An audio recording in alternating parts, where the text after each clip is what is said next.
Students, hello everyone. आप सभी का मेरे क्लास में स्वागत है। आज हम केमिस्ट्री के सेकंड क्लास में पहुंचे हैं। आज का टॉपिक है classification of crystalline solid. First day के क्लास में हमने crystalline solids and amorphous solids के डिफरेंस के बारे में पढ़े थे, एनिलिंग्स क्या है उसके बारे में पढ़े थे और सुपर कूल्ड लिक्विड के बारे में पढ़े थे। तो आज हम लोग पढ़ेंगे क्लासिफिकेशन ऑफ क्रिस्टलाइन सॉलिड।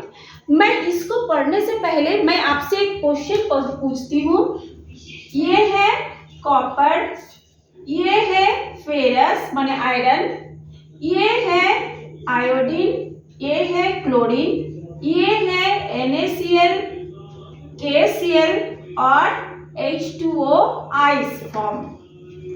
ये सभी सॉलिड है ना, ये सभी सॉलिड है। लेकिन आप बताइए क्या कॉपर, आयरन, आयोडीन या क्लोरीन, NaCl, KCl, H2O जो आइस फॉर्म में है, क्या सभी सॉलिड होते हुए भी एक जैसा सॉलिड है? नहीं है ना। तो ये देखिए सभी सॉलिड है लेकिन वो एक जैसा नहीं है। तो हम उसी के बारे में आज पढ़ेंगे कि कितने टाइप के सॉलिड होते हैं और वो कैसे कैसे उसका फॉर्म होता है, उसका कैरेक्टर क्या है। ठीक, तो हम लोग इतने सारे सॉलिड के बेस पे हमने सॉलिड को, क्रिस्टलाइन सॉलिड को 4 पार्ट में डिवाइड किए हैं। पहला पार्ट है मॉलिक्यूलर सॉलिड, सेकेंड है आयोनिक सॉलिड, थर्ड है कोवेलेंट सॉलिड और फोर्थ है मेटेलिक सॉलिड। इस नाम को ध्यान से देखिए, मॉलिक्यूलर सॉलिड। मॉलिक्यूल मतलब हम सब जानते हैं अणु होता है। तो मॉलिक्यूलर सॉलिड कैसे होगा? जब अणु आपस में अट्रैक्शन से बॉन्ड बनेंगे। अक्सर हम क्या जानते हैं, 2 एटम मिल करके एक क्या बनाते हैं, मॉलिक्यूल का फॉर्मेशन करते हैं। यही तो हम जानते हैं, 2 एटम मिल करके एक मॉलिक्यूल बनाता है। या कोई भी सॉलिड जब बनता है उसमें एटम आपस में बॉन्डिंग करके एक सॉलिड का फॉर्म बनाते हैं। लेकिन ये जो मॉलिक्यूलर सॉलिड है उसमें एक मॉलिक्यूल दूसरे मॉलिक्यूल के साथ एक बॉन्ड से बंधेंगे और एक सॉलिड का निर्माण होगा। तो चलिए देखते हैं वो कौन सा है। तो ये जो मॉलिक्यूलर सॉलिड है, जब एक मॉलिक्यूल दूसरे मॉलिक्यूल के साथ बॉन्ड से बंधे मतलब अटैच होते हैं या जुड़ते हैं, वो 3 टाइप के होते हैं। पहला हो गया नॉन पोलर सॉलिड। तो हम इसके बारे में बता रहे हैं। पहला क्या है? पहला है non NPS, non polar solid. Non polar solid में हम देखते हैं, एग्जांपल से पहले लेते हैं Cl2, H2I2। इसमें क्या होता है, एक Cl का मॉलिक्यूल दूसरे Cl के मॉलिक्यूल के साथ बॉन्डिंग करके मतलब अट्रैक्शन फोर्स से बॉन्डिंग करके एक सॉलिड का निर्माण करते हैं। तो उसमें कौन सा अट्रैक्शन लगता है? उसमें अट्रैक्शन लगता है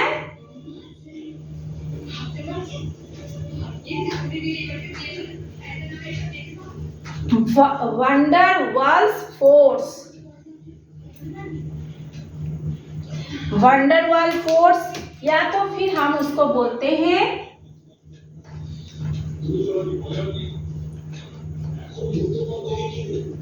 लंदन फोर्स।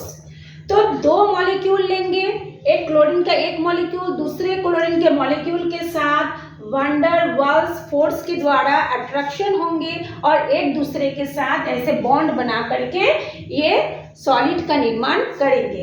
अब आप बोलेंगे कि ये मॉलिक्यूल कैसे बोलेंगे, हम तो पढ़े हैं क्लोरीन गैस, हम पढ़े हैं हाइड्रोजन गैस, हम हॉस्पिटल में जाते हैं तो आयोडीन का सोल्यूशन लगाते हैं, टिंचर आयोडीन हमारे कटने पर। तो ये सॉलिड कब बना? आपके मन में ये सवाल आ सकता है। लेकिन एक्चुअल में ये सॉलिड ही होता है, उसको हम लोग सॉल्यूशन के फॉर्म में बनाते हैं यूज के लिए। ठीक है, जैसे आप लोग एक और देखे होंगे HCl। हम लोग का हमेशा लैब में देखते हैं HCl एक लिक्विड है, लेकिन HCl लिक्विड हम बनाते हैं, पहले वो लिक्विड फॉर्म में नहीं रहता है। खैर हो गया। तो इन दोनों के बीच में वंडर वाल्स फोर्स अट्रैक्शन लगता है या लंदन फोर्स अट्रैक्शन लगता है, जिसके कारण इनके बीच में जो बॉन्ड बनता है वो बहुत ही वीक बॉन्ड बनता है। क्या होता है? बहुत ही वीक बॉन्ड बनता है। अब ये जो मैंने इसकी कुछ लक्षण बताए या इसकी जो कुछ बारे में हमने जानकारी दिए, अगर इतनी जानकारी आपको बता दिया जाए तो आप इसके बारे में बताइए इसका क्या कैरेक्टर होना चाहिए। तो इसका कैरेक्टर पहला क्या होना चाहिए, क्योंकि ये वंडर वाल फोर्स से बॉन्ड बनाते हैं तो ये क्या होता है, बहुत वीक बॉन्ड बनता है। तो जब वो वीक बॉन्ड बनेगा तो इसका मेल्टिंग पॉइंट और क्या हो जाएगा, बॉइलिंग पॉइंट क्या हो जाएगा, कम हो जाएगा ना, यानी कम ताप पर ही ये आपस में इसका बॉन्ड टूटेगा और वो दूसरे फॉर्म में, लिक्विड फॉर्म में आ जाएंगे। पहला। दूसरा क्या है, ये जो होता है ये हीट एंड इलेक्ट्रिसिटी के बैड कंडक्टर होते हैं या कुचालक होते हैं। ऊष्मा और ताप के क्या होते हैं, ये कुचालक होते हैं। ठीक है, ये दो लक्षण। और इसमें हम क्या बोल सकते हैं, और इसको हम क्या बोल सकते हैं, ये है नॉन मेटालिक सॉलिड। इसमें कोई धातु नहीं है तो ये नॉन मेटालिक सॉलिड है। और इसमें एक बोलते हैं non polar solid. Non polar का मतलब ना तो इसमें पॉजिटिव होगा ना ही नेगेटिव होगा, वो सेम मॉलिक्यूल होगा। देखिए क्लोरीन के साथ क्लोरीन जुड़ा, हाइड्रोजन के साथ हाइड्रोजन जुड़ा, आयोडीन के साथ आयोडीन जुड़ा, मतलब ये दो अलग अलग एलिमेंट या दो अलग अलग मॉलिक्यूल नहीं है, इसलिए इसको बोलते हैं नॉन पोलर सॉलिड। अंडरस्टूड। अब हम सेकंड पे जाते हैं। सेकंड का नाम है पोलर सॉलिड। पहला था नॉन पोलर सॉलिड, सेकंड है पोलर सॉलिड। पोलर सॉलिड में हम क्या एग्जांपल देखते हैं, HCl। ठीक है, HCl। तो माने पोलर सॉलिड में फिर क्या हो जाएगा, HCl में क्या हो जाएगा, हम क्या देखते हैं, H हाइड्रोजन जो होता है उसके पास ओनली 1 इलेक्ट्रॉन होता है। क्लोरीन के पास कितना होता है, 7, 1 2 3 4 5 6 7। हाइड्रोजन को भी 2 इलेक्ट्रॉन, हीलियम के समान इलेक्ट्रॉनिक कॉन्फ़िगरेशन पाने के लिए इसके 2 इलेक्ट्रॉन चाहिए। और क्लोरीन को भी उसकी आउटर मोस्ट सेल में 8 इलेक्ट्रॉन होने के लिए 1 इलेक्ट्रॉन चाहिए।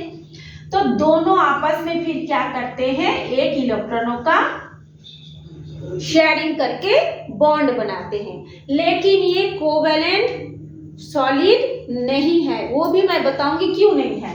तो ये क्या करते हैं, बॉन्ड तो बना लेते हैं हाइड्रोजन और क्लोरीन मिलके।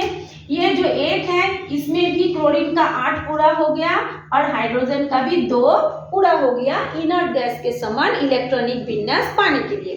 ठीक है, लेकिन क्लोरीन क्या होता है, मोर इलेक्ट्रिसिटी एलिमेंट होता है, मतलब उच्च ऋण विद्युतीय तत्व होते हैं। तो मतलब नेगेटिविटी एलिमेंट होने के कारण ये क्या करता है, हमेशा हाइड्रोजन के इलेक्ट्रॉन को अपनी ओर खींचने का प्रयास करता है, ताकि वो सोचता है कि मैं इसको ले लूं तो मेरा 8 पूरा हो जाए, मुझे हाइड्रोजन के साथ शेयरिंग करना ना पड़े।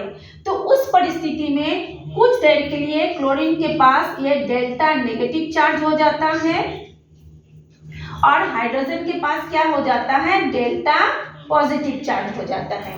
ठीक है, हाइड्रोजन में हो गया डेल्टा पॉजिटिव और क्लोरीन का हो गया डेल्टा नेगेटिव। क्यों? क्योंकि क्लोरीन चाहता है कि मैं ले लूं, तो जो इलेक्ट्रॉन ले लेता है उस पर नेगेटिव चार्ज और जो दे देता है वो क्या होता है, पॉजिटिव चार्ज। तो ऐसे ही दोनों के बीच खींचातानी लगातार चलते रहता है, जिस कारण ये HCl जो होता है पोलर सॉलिड हो जाता है। ठीक है, तो ये जो पोलर सॉलिड हो गया, समझ गए। इसके अलावा हम पोलर सॉलिड का और भी एग्जांपल दे सकते हैं, जैसे हम लोग और भी जैसे क्या ले सकते हैं, NH3 या और भी HBr ले सकते हैं, KBr ले सकते हैं, ऐसे ही एग्जांपल है। ये आपको समझ गया। अब इसका भी क्या कैरेक्टर होना चाहिए, ये भी क्या हो जाएगा, ये सॉफ्ट होगा, ये हीट एंड टेम्परेचर के लिए बैड कंडक्टर होगा, अच्छा उष्मा का चालक नहीं होगा, और इसका बॉन्ड भी वीक होने के कारण ये वीक बॉन्ड से जुड़े रहते हैं। जिसका क्यों वीक बॉन्ड है, क्योंकि उसमें एक एक इलेक्ट्रॉनों का शेयरिंग हुआ है, इसलिए वो वीक बॉन्ड है। मतलब आसानी से उसको हम तोड़ सकते हैं, थोड़ा सा ताप देने से टूट जाएगा, थोड़ा सा हीट देने से वो टूट जाएगा। तो ये वीक बॉन्ड है, तो जिसके कारण इसका मेल्टिंग पॉइंट, बॉइलिंग पॉइंट क्या हो जाएगा, कम हो जाएगा। जो जल्दी गर्म होता है उसका बॉन्ड जल्दी टूटता है, उसका मेल्टिंग पॉइंट और बॉइलिंग पॉइंट कम होता है। ये आप लोगों को समझ में आ गया। अब हम लोग जाते हैं हाइड्रोजन बॉन्ड के ऊपर। हाँ, एक चीज इसमें कौन सा बॉन्ड बनेगा, ठीक, एक चीज इसमें बनेगा डाइपोल, डाइपोल डाइपोल यानी द्विध्रुव, डाइपोल और डाइपोल बॉन्ड इसमें बनता है। डाइपोल क्यों है, द्विध्रुव, डाइपोल, डाइ मतलब दो, पोल मतलब पॉजिटिव और नेगेटिव। जैसे हम लोग अर्थ में देखते हैं ना, नॉर्थ पोल साउथ पोल, तो इसमें भी पॉजिटिव चार्ज और नेगेटिव चार्ज होने के कारण इसको हम बोलते हैं डाइपोल, डाइपोल बॉन्ड बनेगा। क्लियर हो गया। अब हम लोग आते हैं हाइड्रोजन बॉन्ड में।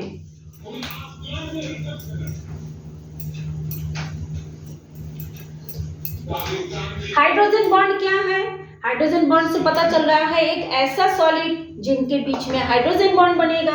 जैसे कि हम इजी एग्जांपल ले सकते हैं आइस। आइस कैसे बनता है, पानी के जो मॉलिक्यूल होते हैं वो आपस में बॉन्ड बनाते हैं। एक मॉलिक्यूल पानी दूसरे मॉलिक्यूल पानी के साथ मिल करके एक सॉलिड का फॉर्मेशन करते हैं। क्योंकि हम लोग पढ़ ही रहे हैं मॉलिक्यूलर सॉलिड, यानी मॉलिक्यूल और मॉलिक्यूल के बीच में बॉन्ड बनेगा, ठीक है। तो जब आइस बनता है, एक पानी का मॉलिक्यूल दूसरे वाटर के मॉलिक्यूल के साथ बॉन्ड बनाएगा। कौन सा बॉन्ड बनाएगा, ये बनाएगा हाइड्रोजन बॉन्ड।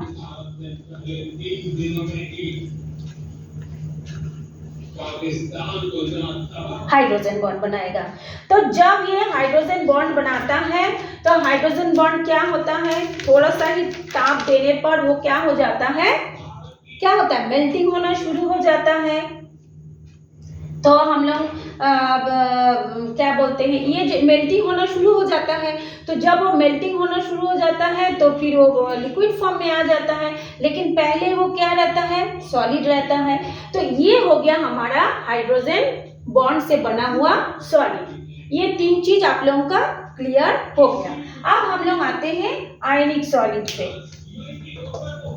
अच्छा हाँ, इसका कुछ कैरेक्टर हम बता दें। इसका जो कैरेक्टर होगा, इसको गर्म करने पर क्या बनता है, वेपर बनेगा, भाप बनेगा। ये क्या होता है, सॉफ्ट होता है। इसको हम लोग नाखून से भी आइस को खरोच सकते हैं, है ना। ये थोड़ा सा ये आप लोगों का कैरेक्टर है, इसको आप लोग याद करेंगे। बर्फ का कैरेक्टर जैसा होता है वही इसका कैरेक्टर आप लोग याद कर लेंगे।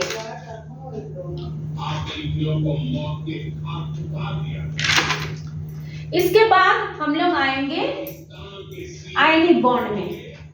आयोनिक बॉन्ड, आयनिक बॉन्ड से क्या पता चल रहा है आप लोगों का, जरूर वो आयन से बना होगा, तभी जाके वो आयन से बनकर एक सॉलिड बनेगा, तब वो होगा आयनिक सॉलिड। तो आयन से आयनिक सॉलिड कैसे होगा, हम उसका एग्जांपल लेते हैं NaCl। तो सोडियम में हम देखते हैं एक इलेक्ट्रॉन दे देता है। क्यों, क्योंकि सोडियम के इलेक्ट्रॉनिक जो कॉन्फ़िगरेशन होता है, उसका जो एटॉमिक नंबर होता है 11, तो 1:2s2p6 1:2s2p6 3s1 होता है। तो ये आउटर मोस्ट सेल में क्या रहता है, 2 6 और ये रहता है 1। यदि वो इस 1 को दे दे तो उसका आउटर मोस्ट सेल में 2 और 6 मिलाकर के कितना हो जाता है, 8 होता है। अगर वो 8 हो जाता है तो वो स्टेबल हो जाता है, इसलिए वो हमेशा एक इलेक्ट्रॉन को दे के ये पॉजिटिव चार्ज हो जाता है। अब क्लोरीन का कितना होता है, 17। उसके आउटर मोस्ट सेल में कितने इलेक्ट्रॉन होता है, 7।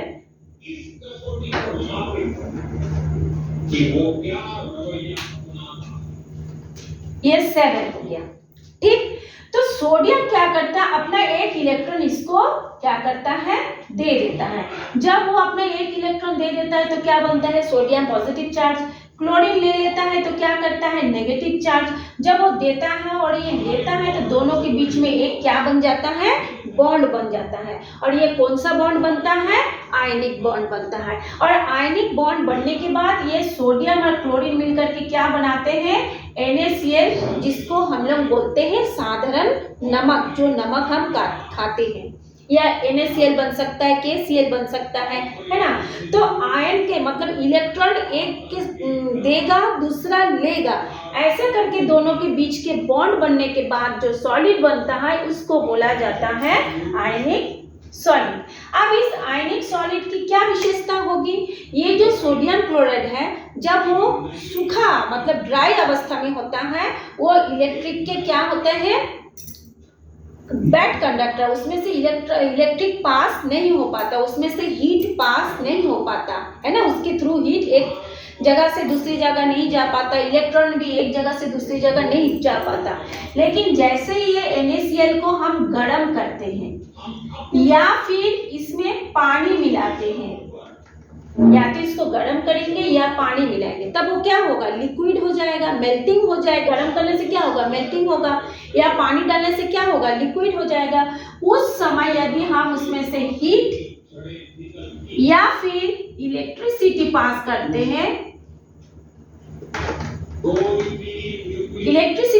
करते हैं, तो वो क्या हो जाता है, सुचालक हो जाता है, गुड कंडक्टर हो जाता है।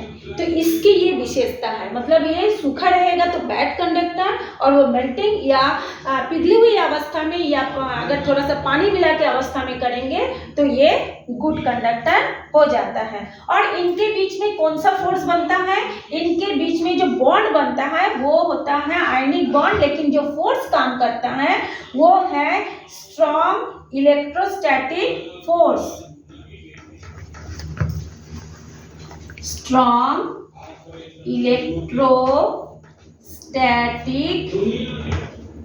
फोर्स मतलब मजबूत स्थिर विद्युत आकर्षण होता है इसमें ना। इसमें क्या होता है, प्रबल स्थिर विद्युत आकर्षण बल, इसमें होता है अट्रैक्शन। प्रबल स्थिर विद्युत आकर्षण बल काम करता है, मतलब ये जो बॉन्ड बनता है वो बहुत ज्यादा स्ट्रांग होता है। और इसमें क्या हो जाता है, क्या बोलते हैं कि ये था आपका NaCl। इसी तरह से आप यदि KCl को भी लेंगे तो K का भी यहाँ पे पॉजिटिव होगा, यहाँ पे Cl पर नेगेटिव होगा, वो भी इसी तरह से लक्षण दिखाएगा। उसमें भी ऐसे स्ट्रॉन्ग इलेक्ट्रोस्टैटिक फोर्स अट्रैक्शन काम करेगा, यानी प्रबल स्थिर विद्युत आकर्षण बल, और इस तरह से वो आयनिक सॉलिड का फॉर्मेशन करता है। नेक्स्ट अब हम लोग जाते हैं कोवैलेंट बॉन्ड पे या कोवैलेंट सॉलिड पे।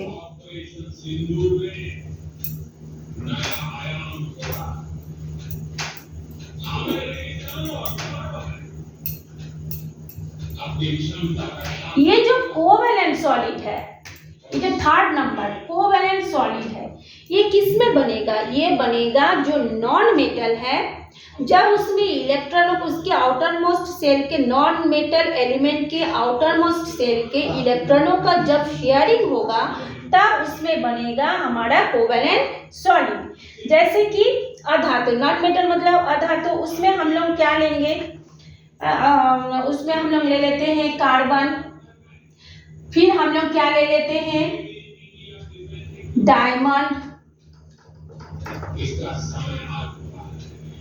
या हम लेते हैं सिलिकॉन कार्बाइड। ये सब क्या है, नॉन मेटल है, अधातु है। उनके बीच में जब इलेक्ट्रॉनों का शेयरिंग होगा तब हम लोगों का बनेगा कोवैलेंट सॉलिड। तो इसमें क्या होता है, एक दूसरे के साथ कोवैलेंट बॉन्ड से वो क्या रहते हैं, जुड़े रहते हैं। तो मैं एक स्ट्रक्चर मैं बना रही हूँ, देख लेंगे आप, डायमंड का एक स्ट्रक्चर मैं बना रही हूँ। इन लोग कैसे आपस में एक जाली नुमा संरचना बनाते हैं, एक नेटवर्क बनाते हैं। तो मैं ये बना रही हूँ।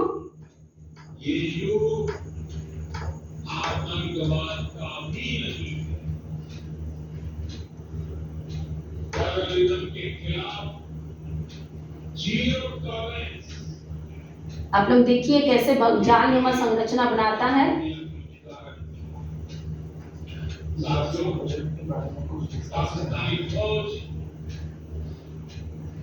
ये हो गया एक स्ट्रक्चर। उसके नीचे हम लोग फिर से देखते हैं।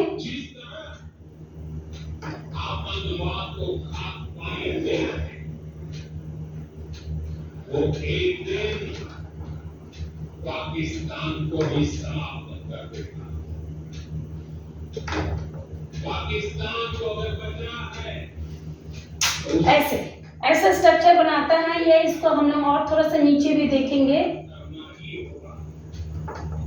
इसके अलावा शांति का कोई रास्ता नहीं।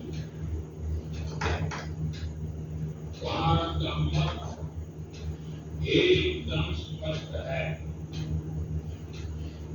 टेरर और डॉग एक साथ नहीं हो सकते। टेरर और ट्रेड एक साथ नहीं चल सकते। ऐसे करके ये क्या बनता है, बहुत बड़ा मतलब एक मॉलिक्यूल का फॉर्मेशन करता है। ये जैसे हीरा है, ग्रेफाइट है, सिलिकॉन कार्बाइड है, इस तरह से ये क्या बनाता है। इसको आप ऐसे और भी बना सकते हैं। हमारी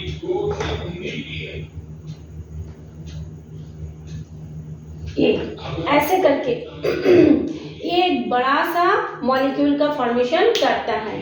तो ये हो गया आपका कोवैलेंट सॉलिड। ये फिर क्या हो जाएगा, जैसे हम देखते हैं ग्रेफाइट को छोड़कर, ग्रेफाइट भी कार्बन से बना है, हीरा भी कार्बन से बना है, इसमें होता है sp3 हाइब्रिडाइजेशन होता है। तो ग्रेफाइट को छोड़ करके ये सब क्या होता है, वो मतलब इलेक्ट्रिसिटी के लिए बैड कंडक्टर, मतलब अच्छे चालक नहीं होता, वो सुचालक नहीं होता, उसमें से अच्छे से इलेक्ट्रिसिटी पास नहीं हो पाता है।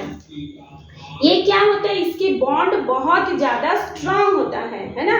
तो अगर बॉन्ड स्ट्रांग होगा तो इसका मेल्टिंग पॉइंट और बॉइलिंग पॉइंट क्या होगा, हाई होगा, क्योंकि इस बॉन्ड को तोड़ने के लिए बहुत ज़्यादा एनर्जी की आवश्यकता होगी। ठीक है, तो ग्रेफाइट को छोड़ करके ये सब क्या होते हैं, कुचालक होता है, लेकिन ग्रेफाइट जो होता है सुचालक होता है। तो ये किस तरह से फिर ये क्या बनाता है, ऐसे एक जाल का निर्माण करता है और एक बड़ा सा मॉलिक्यूल का फॉर्मेशन करता है, ये कोवैलेंट सॉलिड। तो आप लोगों का ऐसे कोवैलेंट सॉलिड उसका एग्जांपल देखना है और उसका क्या लक्षण है उसके बारे में थोड़ा सा आप 2-3 लक्षण आप लोगों को पढ़ लेना है। उसके बाद हम लोग लास्ट में आ रहे हैं, बस एक पॉइंट बचा है, मेटालिक सॉलिड। गर्मी बहुत है, मुझे भी लग रही है बहुत गर्मी, लेकिन मैं फैन ऑन नहीं कर सकती क्योंकि हमारा आवाज भी गूंजेगा, आप लोगों को ठीक से सुनाई नहीं देगा। तो आप लोगों के चक्कर में मैं भी थोड़ा गर्मी सहन कर ले रही हूँ। लास्ट है हम लोगों का मेटालिक सॉलिड।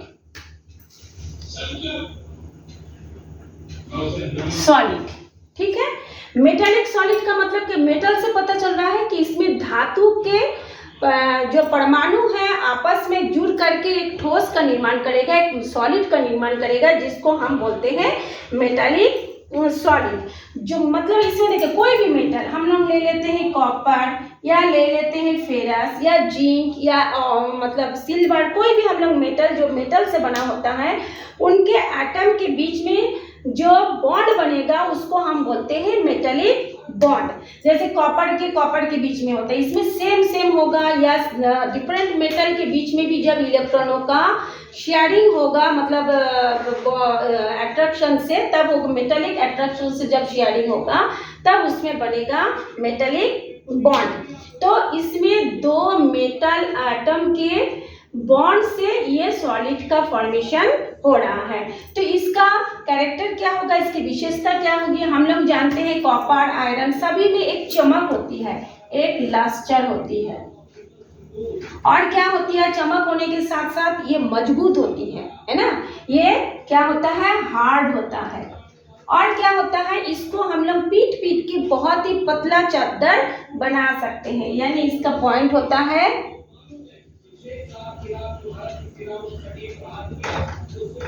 मियाबिलिटी, यानी वो आघात वर्धनीय होता है, इसको आप कितना पीटेंगे वो टूटता नहीं है, वो फैल जाता है। हाँ, LUSTRE लास्टर, मेरा स्पेलिंग मिस्टेक हो गया था। यहाँ पे लास्टर का स्पेलिंग है LUSTRE। मतलब उसमें एक चमक होती है, धात्विक चमक होती है, ये हार्ड होती है, ये मेयाबिलिटी होती है, यानी आघात वर्धनीय होती है। इसको हम खींच करके एक पतला सा तार बना सकते हैं। देखे होंगे आप लोग घर में कॉपर वायर तार फ्यूज लगाने के लिए कितना पतला होता है, तो वो क्या होता है, डक्टाइल होता है। और इसमें क्या होता है, क्योंकि वो आपस में बहुत ही स्ट्रांग बॉन्ड से जुड़े रहते हैं, इसलिए उसका मेल्टिंग पॉइंट और बॉइलिंग पॉइंट क्या होता है, हाई होता है, बहुत ज्यादा होता है। और क्या हम लोग बोलेंगे, ये इलेक्ट्रिसिटी और हीट के गुड कंडक्टर होते हैं। इसमें से आसानी से ताप और उष्मा क्या बोलते हैं, विद्युत प्रवाहित हो जाता है। तो ये था सामान्य से इसका लक्षण। इसको आप लोगों को उतना पैनिक लेके पढ़ने की जरूरत नहीं। जैसे जैसे मैं एकदम कहानी टाइप का बताई हूँ, आप लोग भी उसी कहानी टाइप का इसको मन में इमेजिन कीजिए और इस पढ़ाई को याद कर लेंगे, तो आप लोगों का ये जनरल नॉलेज के लिए हो जाएगा। नेक्स्ट डे पे हम लोग फिर से इम्पोर्टेंट टॉपिक पढ़ाएंगे। तब तक के लिए आप लोग इसको नोट्स बना लीजिए। और अगर कोई जुड़ना चाहते हैं मेरे इस चैनल को, तो सब्सक्राइब करके चैनल को लाइक कर देंगे।